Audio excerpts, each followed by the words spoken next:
I stared in disbelief as my ex-husband Baxter sauntered through the doors of the community center, his new fiancée Lola clinging to his arm. The air in the room suddenly felt stifling, and my grip tightened on the flyer I had been distributing for my small business. This was the last place I wanted to run into them. Baxter's gaze swept the room until it landed on me, a smug grin spreading across his face. Well, if it isn't my dear ex-wife, Evangeline. Fancy seeing you here. He had the audacity to chuckle, as if this was all some big joke. I took a deep breath, forcing myself to remain composed. Baxter, Lola. I acknowledged them with a curt nod, my eyes narrowing slightly. What are you doing here? Can't a man and his future wife enjoy a night out in our quaint little town? Baxter drawled, his arm tightening around Lola's waist. Or is that too much to ask? Lola glanced up at Baxter, her brow furrowed in confusion. Baxter, who is this woman? She asked, her voice laced with uncertainty. Baxter let out a dramatic sigh. Lola, darling, this is Evangeline, my ex-wife, the one I told you about, remember? He turned to me, his gaze hardening, the one who tried to bleed me dry in our divorce. I felt the heat rise to my cheeks, and I had to resist the urge to slap that arrogant smirk off his face. That's not how I remember it, Baxter, I retorted, my voice sharp. As I recall, it was you who refused to pay a single dime in alimony, thanks to that prenuptial agreement you forced me to sign. Baxter's eyes narrowed, and I could see the fury bubbling just beneath the surface. Ah, yes, the prenup, the one that saved me from your greedy clutches. He leaned in, his breath tickling my ear. Face it, Evangeline, you got nothing out of that marriage, and you never will. I clenched my jaw, my nails digging into the palms of my hands. How dare he stand there and mock me, as if our entire marriage had been nothing but a farce. You may have won that battle, Baxter, but mark my words, I'm not done fighting. I glanced at Lola, my heart aching for the young woman who was clearly unaware of Baxter's true nature. You may have found a new plaything, but I won't let you hurt my son the way you hurt me. Baxter let out a loud, grating laugh. Your son? Please, Theo is as much mine as he is yours, and as for hurting him, well, that's your own fault for being such a lousy mother. He leaned in closer, his voice lowering to a menacing whisper. If you know what's good for you, you'll stay out of my way, Evangeline. This is my life now, and I'm not about to let you ruin it. With that, he turned on his heel, Lola trailing behind him, her expression a mix of confusion and concern. I watched them go, my heart racing with a familiar mix of anger and helplessness. Baxter may have won the battle, but I was far from done. I would fight for my dignity, my son, and my future, no matter the cost. The drive home from the community center was tense, the silence in the car thick with unspoken emotions. I could feel Theo's eyes on me, his brow furrowed with concern. Mom, are you okay? He asked, his voice soft. I forced a small smile, reaching over to give his hand a gentle squeeze. I'm fine, sweetheart. Just caught off guard, that's all. Theo's expression darkened. I can't believe he had the nerve to show up here with that woman, and the way he talked to you. His jaw clenched, and I could see the anger simmering in his eyes. I know, honey, but we can't let him get to us. I took a deep breath, steadying my nerves. Baxter may have won the battle with that prenup, but I'm not about to let him win the war. What are you going to do? Theo asked, his voice tinged with a mixture of hope and trepidation. I pressed my lips into a thin line, my mind racing. I'm not sure yet, but I'm not giving up without a fight. That prenup may have left me with nothing, but maybe there's a way to challenge it. Theo's eyes widened. You mean you're going to take him to court again? I nodded, my grip tightening on the steering wheel. I have to, Theo. I can't let him continue to walk all over me, or you. He needs to be held accountable for his actions. Theo was silent for a moment, then he reached out and placed his hand on my arm. I'm with you, Mom. Whatever you decide to do, I'm here for you. I felt a surge of pride and love for my son, my heart swelling with gratitude. Thank you, Theo. I knew I could count on you. I smiled, feeling a renewed sense of determination. Now, let's go home and see what we can dig up on that prenup of ours. As I sat at my desk, poring over the stack of documents related to my divorce, a sense of frustration and bitterness welled up inside me. Baxter had been a master manipulator, using his wealth and power to tip the scales in his favor. That prenuptial agreement had been the bane of my existence, leaving me with nothing after years of marriage and a lifetime of memories. "There has to be something we're missing," I muttered, running a hand through my hair in frustration. "Baxter couldn't have been that clever." Theo leaned forward, his eyes scanning the documents. "What about this clause here?" he said, pointing to a paragraph of dense legal jargon. "It looks like it might have a loophole." I squinted, my brow furrowing as I read through the fine print. "You know, you might be onto something. This section seems a bit vague." A spark of hope ignited within me, and I felt a surge of determination. "Theo, call Jasmine. I think it's time we take another look at this prenup." Theo grinned, already reaching for his phone. "I'll get right on it, Mom. Let's show Baxter who he's messing with." As Theo made the call, I allowed myself a small smile. Baxter may have thought he had me beat, but I was just getting started. This was my chance to reclaim my life, and I wasn't about to let it slip through my fingers. The next few days were a whirlwind of activity as Theo and I worked tirelessly with Jasmine, my trusted lawyer, to uncover the truth behind Baxter's prenuptial agreement. It was a meticulous process, sifting through mountains of financial records and legal documents, but I was determined to leave no stone unturned.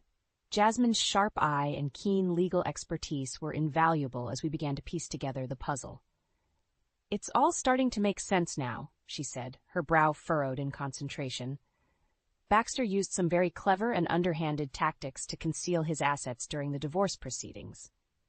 I felt a surge of anger course through me, my hands clenching into fists. I knew he was a snake, but this is a whole new level of deceit. Theo placed a reassuring hand on my shoulder. "Don't worry, Mom. We're going to make him pay for this." Jasmine nodded, her expression grim. "Absolutely. We've got more than enough evidence to challenge the validity of that prenup. Now it's just a matter of getting it in front of a judge." I took a deep breath, steeling myself for the battle ahead. "Then let's do it. I'm ready to show Baxter that he can't get away with this." As we prepared to present our case in court, I couldn't help but feel a twinge of trepidation. Baxter had always been a formidable adversary, and I knew he wouldn't go down without a fight. Sure enough, when we arrived at the courthouse, Baxter was already there, flanked by his team of high-powered attorneys. He shot me a smug grin as I passed by, and I had to resist the urge to wipe it off his face. Well, if it isn't my ex-wife, the financial genius," Baxter drawled, his voice dripping with sarcasm. "I must say, I'm impressed that you managed to dredge up all this evidence." He let out a derisive laugh. "But you and your little team of misfits are no match for my legal juggernaut." I clenched my jaw, refusing to be intimidated. "We'll see about that, Baxter. This time the truth is on our side." Jasmine stepped forward, her eyes narrowing. "Mr. Wright, I'd advise you to take this matter seriously. The evidence we've uncovered is more than enough to invalidate that prenuptial agreement." Baxter scoffed, his gaze sweeping dismissively over Jasmine. "Oh, please. Do you really think a two-bit lawyer like you can outmaneuver my team of legal experts? This is going to be a cakewalk." Theo stepped up beside me, his expression determined. "Don't underestimate us, Baxter. We're not going to let you get away with this anymore." Baxter's eyes darkened, and for a moment I saw a flicker of uncertainty cross his features, but it was gone as quickly as it had appeared, replaced by a cold, calculating gaze. "We'll see about that, Theo," he said, his voice low and menacing. "This time I'm going to make sure you and your mother lose everything." With that, he turned and strode into the courtroom, his lawyers trailing behind him. I felt a chill run down my spine, but I refused to let Baxter's threats shake my resolve. I had come too far to back down now. Jasmine placed a reassuring hand on my arm. "Don't worry, Eva. We're going to make him pay for his lies and deceit. This time, justice is on our side." I nodded, taking a deep breath. "Then let's do this." As the court proceedings unfolded, I watched with a mix of trepidation and anticipation. Jasmine and her team presented our evidence with precision and conviction, slowly but surely chipping away at the carefully crafted facade that Baxter had built around his financial empire. Witness after witness took the stand, each one adding a new layer of complexity to the narrative. Employees, business partners, and even a few of Baxter's former associates came forward, testifying to his underhanded tactics and dubious accounting practices. Baxter, in turn, fought viciously, unleashing his team of high-priced lawyers in a relentless effort to discredit our witnesses and cast doubt on the evidence. But with each passing day, it became increasingly clear that his defenses were crumbling. One particularly pivotal moment came when a former accountant, a man named Gerald, took the stand. His testimony was damning, revealing a complex web of offshore accounts and shell companies that Baxter had used to hide his assets during our divorce. Mr. Wright would regularly instruct me to falsify financial records and divert funds to untraceable accounts, Gerald stated, his voice steady and unwavering. It was all part of an elaborate scheme to ensure that he wouldn't have to pay a single dime in alimony or child support. The courtroom erupted in a murmur of shock and disbelief, and I couldn't help but feel a surge of vindication. Baxter's face had turned a deep shade of red, his knuckles white as he gripped the edge of the table in front of him. "Objection, Your Honor," one of Baxter's lawyers shouted, jumping to his feet. "This witness is clearly biased, and his testimony is nothing more than hearsay." The judge, however, remained unswayed. Overruled.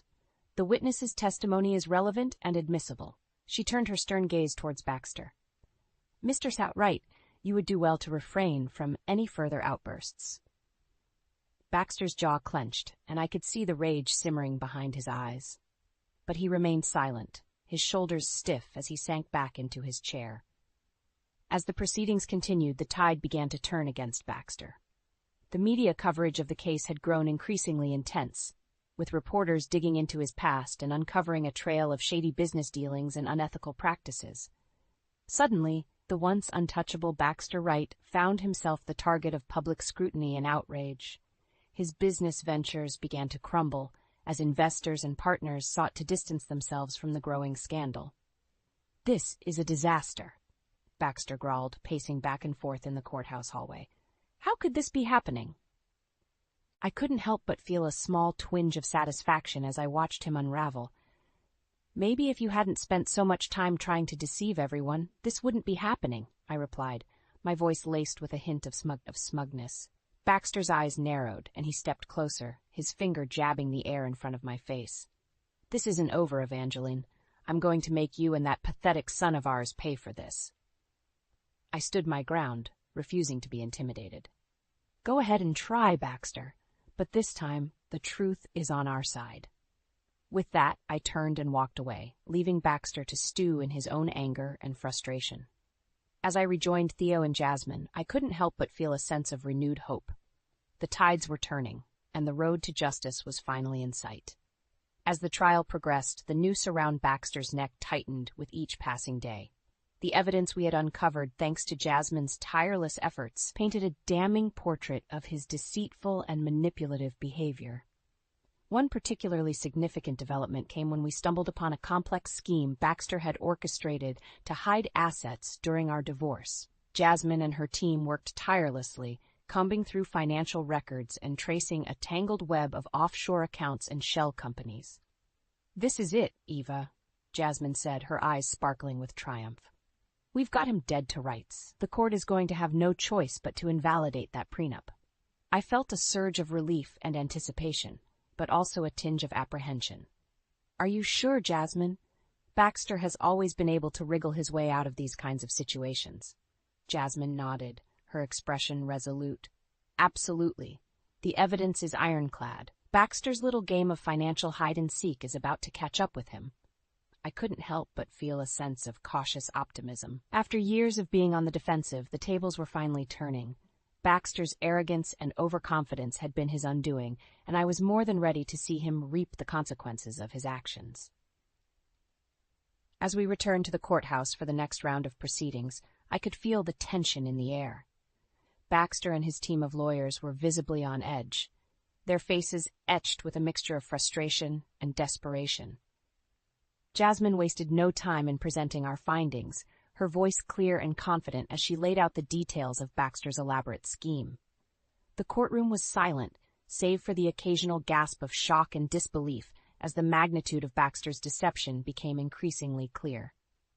Baxter, for his part, tried to remain composed, but his usual swagger and bravado had been replaced by a thinly veiled panic. When Jasmine finally concluded her presentation, he rose to his feet, his face flushed with anger. "Objection, Your Honor," he shouted, his voice trembling. "This is all a fabrication, a desperate attempt to smear my reputation and take what is rightfully mine." The judge, however, remained unmoved. "Sit down, Mr. Wright, or I will have you held in contempt of court." She turned her gaze to Jasmine, her expression grave. "Miss Lee, the evidence you've presented is quite compelling. I will need some time to review it thoroughly, but it appears that the prenuptial agreement may indeed be invalid." Baxter's face contorted with rage, and he slammed his fist on the table, causing the courtroom to erupt in a shocked murmur. "This is an outrage," he bellowed, his eyes wild. "I won't stand for this." Theo, who had been sitting quietly beside me, leaned in and whispered, "Looks like the mighty Baxter Wright is finally getting a taste of his own medicine." I couldn't help but agree, a small smile tugging at the corners of my lips. "Yes, my dear," I replied, squeezing his hand. "It seems karma has finally caught up with him."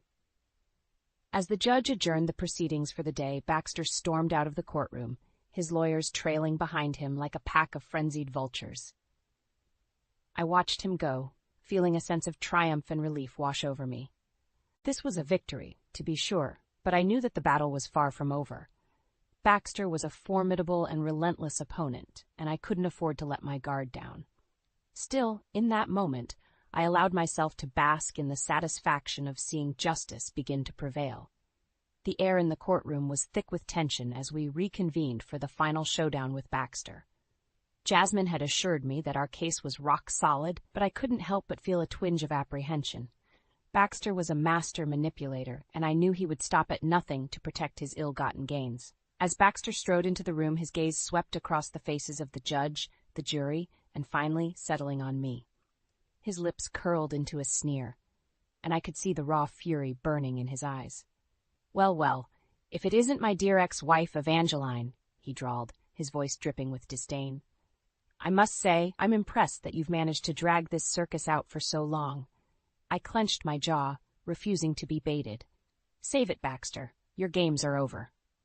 Jasmine stepped forward, her expression unwavering.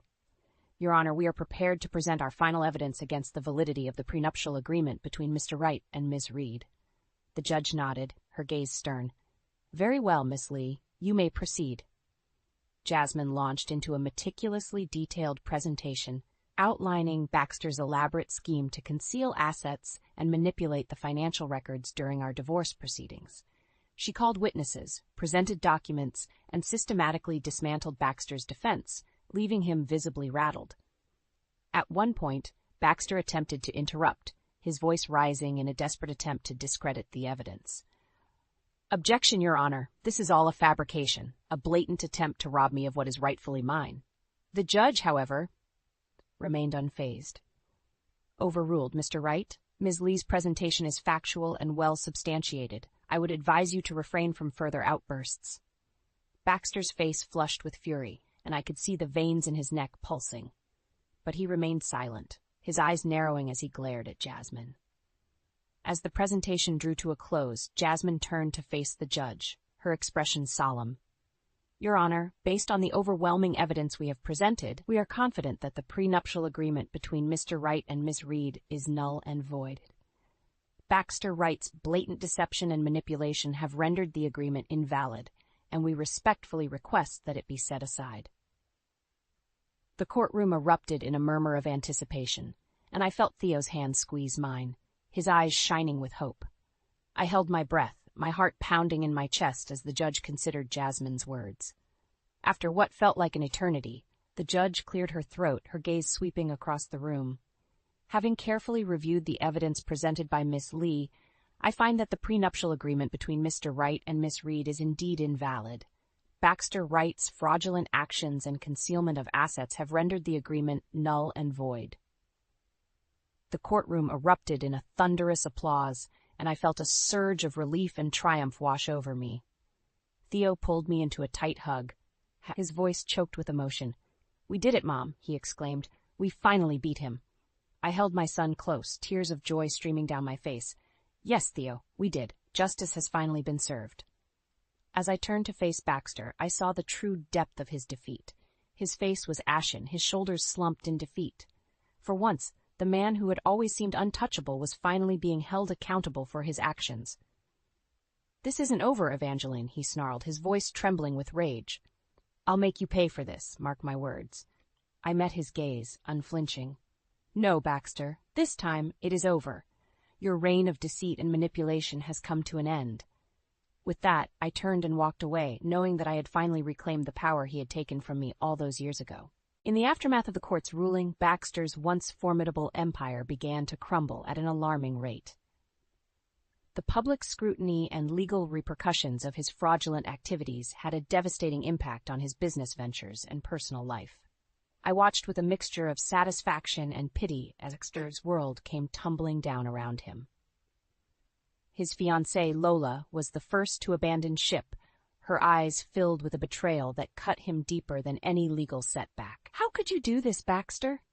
she cried, her voice laced with a raw, emotional pain. "All this time I thought you were this successful, upstanding businessman, but you're just a liar and a cheat."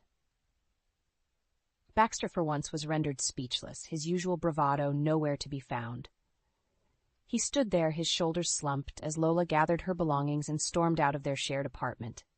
I couldn't help but feel a twinge of sympathy for the young woman, despite the animosity I held towards Baxter. She had been an unwitting pawn in his twisted game, and I knew all too well the sting of being betrayed by the person you trusted the most. But my empathy for Lola was quickly overshadowed by the sense of justice being served. Baxter's business ventures, once a source of his immense wealth and power, began to crumble under the weight of the revelations that had come to light during the court proceedings. Investors and partners, once loyal to Baxter, now scrambled to distance themselves from the tainted empire he had built. Lawsuits and investigations piled up, and Baxter found himself facing the very real prospect of financial ruin. "This is all your fault, Evangeline," he snarled, cornering me outside the courthouse one day. "If you had just left well enough alone, I could have continued living in peace." I met his gaze, unflinching. "This is the consequence of your own greed and deceit, Baxter. You brought this upon yourself." He let out a frustrated growl, his hands clenching into fists at his sides.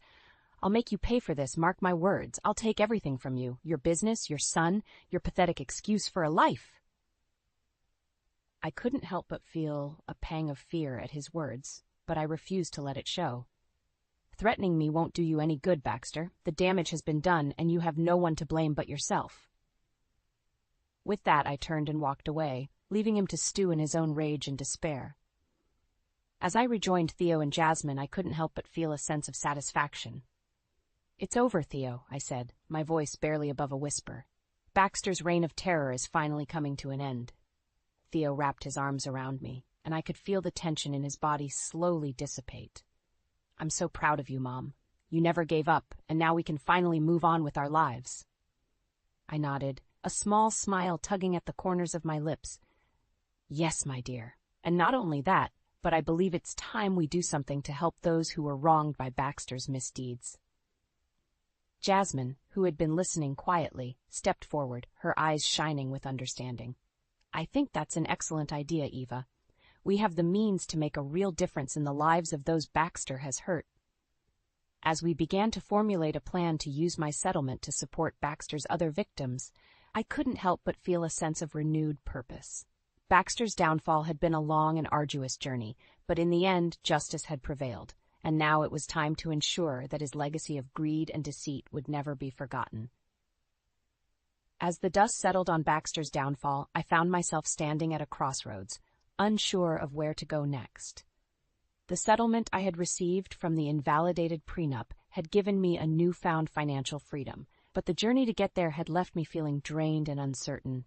Theo, however, was brimming with excitement, his eyes shining with hope for the future. "Mom, this is our chance to start over. We can do anything we want now." I couldn't help but smile at his infectious enthusiasm. "You're right, Theo, but I have to admit I'm not quite sure where to begin."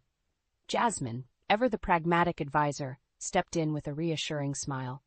"Well, Eva, I think the first step is to take a breath and really consider what you want to do with this opportunity. This settlement isn't just about you, It's about building a better future for you and Theo. I nodded, her words resonating with me. You're absolutely right. I want to make sure we do this the right way, without falling into the same traps Baxter did. Theo reached out and squeezed my hand, his expression earnest. Whatever you decide, Mom, I'm with you. We're in this together. I felt a swell of pride and gratitude for my son, his unwavering support, a constant source of strength. Thank you, Theo. I couldn't have done this without you.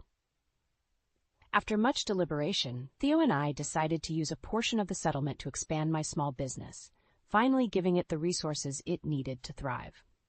Jasmine assisted us in navigating the legal and financial aspects, ensuring that we were making wise, sustainable choices. The rest of the settlement, however, was set aside for a more altruistic purpose. Inspired by the resilience and determination I had shown in my own battle against Baxter, I decided to establish a foundation to support other single mothers in our community. This is an incredible idea, Eva, Jasmine said, her eyes shining with approval. You've been through so much, and now you have the opportunity to help others who are in a similar position. I nodded, a sense of purpose filling me. Exactly. Baxter's actions hurt so many people, and I want to make sure that his legacy doesn't continue to haunt others. This foundation is my way of reclaiming my story and using it to empower women like me. Theo gave my arm a gentle squeeze, his smile warm and proud. I think it's an amazing idea, Mom. You're going to change so many lives with this. As we worked tirelessly to bring the foundation to life, I couldn't help but feel a sense of peace and fulfillment. It was as if the darkness that had once clouded my life was slowly but surely being replaced by a renewed sense of hope and purpose. And then one day, as I was finalizing the details of the Foundation's mission and programs, I received an unexpected call. It was Baxter, his voice uncharacteristically subdued. Evangeline, he began, his words laced with a hint of desperation. I need your help. I hesitated, unsure of how to respond. After all the pain and suffering he had caused, a part of me wanted to simply hang up the phone and never speak to him again. But something in his tone gave me pause. What is it, Baxter? I asked, my voice cautious. I've lost everything, he admitted, his voice barely above a whisper. My businesses, my investments, my reputation, it's all gone. I have nothing left. I felt a twinge of pity, despite myself. I see. I paused, considering my next words carefully. What do you expect me to do about it? Baxter let out a defeated sigh. I know I don't deserve it, but I was hoping you might be willing to spare some of your settlement to help the others I've hurt. I need to make amends, Evangeline. I need to make this right. I was taken aback by his request, the sincerity in his voice something I had never witnessed before. For a moment, I was silent, weighing my options. Finally, I spoke, my voice steady. Very well, Baxter. I'll see what I can do. As I hung up the phone, I couldn't help but feel a sense of closure. Baxter's fall from grace had been swift and unforgiving, but in the end, it seemed that even he had found the humility to seek redemption. With a renewed sense of purpose, I turned my attention back to the Foundation, determined to ensure that my story would not be defined by Baxter's betrayal, but by the triumph of resilience and compassion.